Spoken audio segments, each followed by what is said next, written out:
പ്രിയമുള്ളവരെ, ഇന്ന് എനിക്ക് പറയാനുള്ളത് നമ്മുടെ കുഞ്ഞു കുട്ടികളോടാണ്.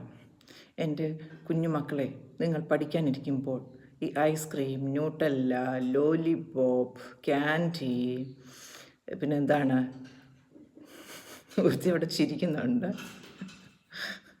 ചോക്ലേറ്റ്, ബർഗർ, സാൻഡ്വിച്ച്, ഇങ്ങനെയുള്ള കാര്യങ്ങളൊന്നും ചിന്തിക്കരുത്. നിങ്ങളുടെയൊക്കെ ഇരിപ്പ് കാണുമ്പോഴേ അറിയാം, നിങ്ങൾ പഠിക്കാനല്ല ഇരിക്കുന്നത്. ഇവിടെ പഠിക്കാൻ വിളിക്കുമ്പോൾ എൻ്റെ മകളുടെ മുഖഭാവം കണ്ടു കഴിഞ്ഞാലേ അറിയാം ഇതൊക്കെ ഈ ഒരു ചിന്തയിലാണ് എന്നുള്ളത്. അപ്പം അത് മനസ്സിലുള്ളതുകൊണ്ടാണ് ഇപ്പോൾ ഞാനിത് പറയുന്നത്. പ്ലീസ്, പഠിക്കാനിരിക്കുമ്പോൾ ദയവായി പഠിക്കുക. നിങ്ങളുടെ മാതാപിതാക്കളെ ദ്രോഹിക്കരുത്. അങ്ങ് പഠിക്കുക, കുറച്ച് സമയത്തെ കാര്യമല്ലേ ഉള്ളൂ. ഇത് ഇങ്ങനെ ചിന്തിച്ചിരിക്കുകയാണ്, എപ്പോൾ കിട്ടും, ഏത് നേരം ഈ ഒരു വിചാരം മാത്രമേ ഉള്ളൂ. അപ്പോൾ നിങ്ങൾ ഈ പറയുന്ന കൂട്ടത്തിൽപ്പെട്ട ഒരു ആളാണോ? അങ്ങനെ ആവരുത്. കുറച്ച് സമയമൊക്കെ ഒന്ന് പഠിക്കുക. ഓക്കെ.